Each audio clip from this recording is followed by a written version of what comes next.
Hello అండి, నమస్తే. లయ వంటింటి ముచ్చట్లు ఛానల్కి స్వాగతం. పల్లీలతో పకోడీ వేశానండి. వేరుశనగ గుళ్ళు పకోడీ. షాప్లో తెచ్చుకుంటే ఏ టేస్ట్ అయితే ఉంటుందో అదే టేస్ట్ వచ్చేలాగా వేశానండి. అంత బాగా వచ్చాయి. 1 కప్పు పల్లీలు తీసుకున్నాను.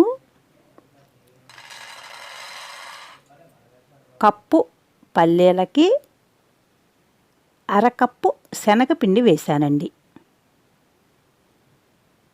1/2 కప్పు కార్న్ ఫ్లోర్ వేశాను. కార్న్ ఫ్లోర్ లేకపోతే బియ్యం పిండి అయినా వేసుకోవచ్చు, రైస్ ఫ్లోర్ వేసుకోవచ్చు. అది కలుపుకొని సాల్ట్ వేయాలి.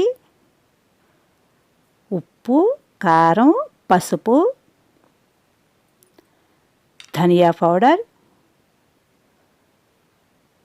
చాట్ మసాలా, కరివేపాకు. ఆ కరివేపాకు ఆయిల్లో వేగితే మంచి టేస్ట్ వస్తుందండి. అవన్నీ బాగా కలపాలి. కొద్దిగా వాటర్ పోసుకుంటూ కలుపుకోవాలండి. అంటే పిండి గట్టిగా కలుపుకోవాలన్నమాట. గట్టిగా కలుపుకుంటేనే ఆ పల్లీకి ఆ శనగపిండి కార్న్ ఫ్లోరు అంటుకునండి క్రిస్పీగా ఉంటాయి. తినేటప్పుడు కరకరా వస్తాయి అన్నమాట. కొంచెం వాటర్ పోయాలి. ఎక్కువ పోస్తే పలసగా అయిపోతుంది. అదిగో చూడండి, ఇంకొంచెం వాటర్ పడుతుంది. వాటర్ పోసాక అదిగో అలా రావాలన్నమాట. అంటే అంత గట్టిగా కలుపుకోవాలి. అప్పుడు మీకు ఒకటి పడుతుందండి. ఆయిల్లో వేసేటప్పుడు పడుతుంది. ఒకటి పల్లీకి కూడా పిండి బాగా అంటుకుంటుంది. అదిగో చూసారా, చక్కగా ఉన్నాయి, పొడిగా ఉన్నాయి అన్నమాట. ఇప్పుడు వాటిని ఆయిల్లో వేయాలి. ఆ చేయి చూసారా, అస్సలు అంటుకోలేదు పిండి. అంటే అంత గట్టిగా కలుపుకోవాలి పొడిగా అని చెప్పి. ఆయిల్ అండి మీడియం సెగే పెట్టుకోవాలి, హైలో పెట్టుకోకూడదు. హైలో పెడితే ఏమవుతుందంటే ఆ వేరుశనగ పప్పు త్వరగా కలర్ వచ్చేసండి మాడిపోయినట్టు అవుతుంది. వేసేటప్పుడు కొంచెం సెగ పెట్టుకుని తర్వాత సిమ్ములో పెట్టుకునే చేసుకోవాలండి. సిమ్ములో పెట్టుకుంటే ఆ పల్లీలు బాగా వేగి క్రిస్పీగా ఉంటాయి అన్నమాట. కరకరా వస్తాయి.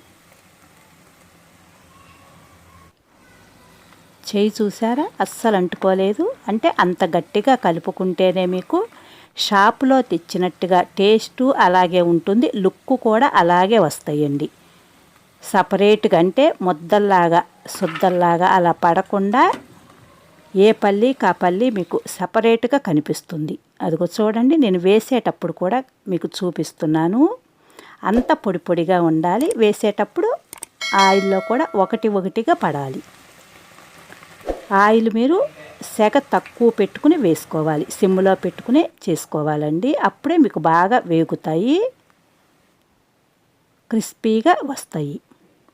ఇది పిల్లలకు కూడా చాలా మంచిదండి, పల్లీలు కదా. అదిగో చూడండి, గిన్నె కూడా అస్సలు అంటుకోకుండా పొడిగా ఎలా ఉందో. అంటే పిండి అంత గట్టిగా కలుపుకోవాలి అని.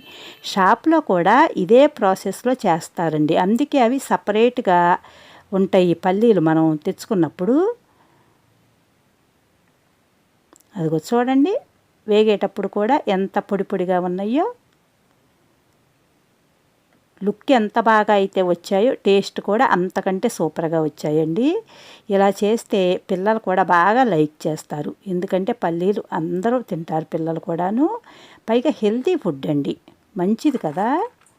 అదిగో సౌండ్ చూసారా, గలగలా వచ్చింది. అలా వచ్చింది అంటే బాగా క్రిస్పీగా వచ్చినట్టు. మీరు నా ఛానల్ సబ్స్క్రైబ్ చేసుకుని సపోర్ట్ చేయండి, లైక్ చేయండి, తప్పకుండా అందరికీ షేర్ చేయండి. సౌండ్ చూసారా ఎంత బాగా వచ్చిందో. అలా ఒక్కొక్క పల్లీకి పిండి అంటుకుని చాలా బాగా వచ్చాయి. సేమ్ ఇదే ప్రాసెస్లో చేస్తారండి షాపుల వాళ్ళు కూడా. అందుకే అవి టేస్ట్ అంత బాగా నచ్చుతాయి అందరికీను. అదిగో చూడండి, పల్లీలు ఎంత సపరేట్గా, ఇవి కూడా సూపర్ టేస్ట్తో వచ్చాయండి. లైక్ చేయండి, తప్పకుండా షేర్ చేయండి. Thank you.